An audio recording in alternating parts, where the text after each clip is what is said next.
In this lesson, I'm going to be showing you how to make an iPhone mockup using a free source. Unlike our public domain source, this product is covered by copyright, which means when using it, you must follow the terms covered by the license. In this case, the main question is, who has created this product and how do they want you to use it? For almost all free sources protected under copyright, the universal terms of the object will be for the user to provide attribution for the original creator. This shows that you've acknowledged that the content is not yours originally and are providing recognition for the original author. In this case, you can think of publicity as currency. The author is allowing you to use their work, but only under the condition that you publish their name and where it came from, which seems fair considering the source is free. Other terms for free sources can be more restrictive. For instance, many users specify whether their products can be used for commercial or personal use. This means if you're a designer creating a mock-up for a client, using these sources is going to cause problems. In regards to our iPhone, I'm going to be using FreePic to find a suitable mock-up. FreePic is a perfect website for free sources which only require attribution unless you're a paying member. It's important to note if you're hoping to sell your mockups as mockup templates for other designers that the file cannot be used in this way. However, for other commercial work such as a prototype image for a client, the mockups can be freely used. This said, do check the license when you're downloading a product, as it can vary. To find my iPhone mockup, I'm going to type in iPhone, and I'm going to select this one here. When you open your file, you should see it comes with terms and conditions and two files. We're going to be opening the Adobe file in Photoshop. The first thing you'll notice is that the phone is white, but for the purposes of this tutorial, we'll be using it to demonstrate a typical mockup Photoshop file and turning it black later.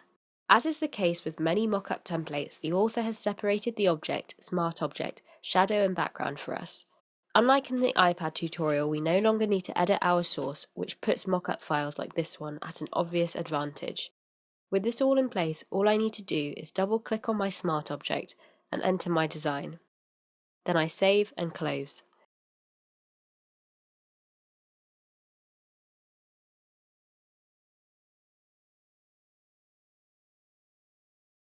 Since I'll be using my own shadows, I can switch off this layer or delete it, and leave my file as it's ready to drop into our final document.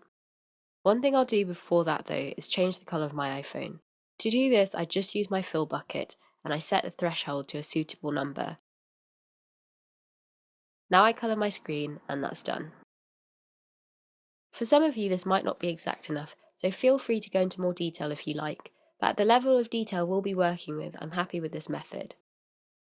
Finally, we must remember if we choose to use this file without a premium membership, we need to make sure we've met the license agreement. To go over this again, I can open this text file here and read through the terms. In this case, I'm thinking of using my image on my online shop, where my main product is a logo design that I've designed myself. In this case, either in a caption or my project description, I'll make sure to write out the attribution and link it as shown in the text.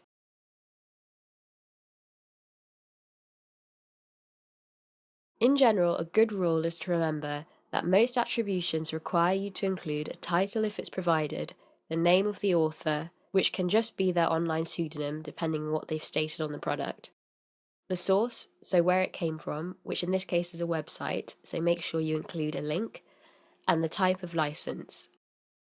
At a base level though, FreePic is only asking for the source and the author's name, which includes FreePic.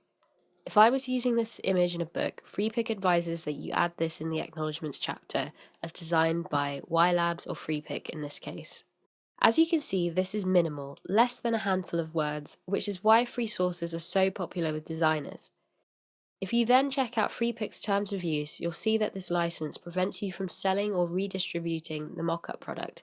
In other words, if you're planning to create mockups to sell as templates, do not use products from this website. You can find more restrictions on their terms of use.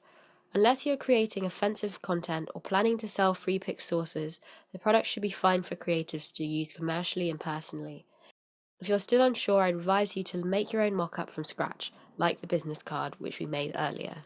Finally, if you don't want to include attribution on your product, FreePic offers premium memberships where you're buying the right to not include attribution. However, the same restrictions still apply.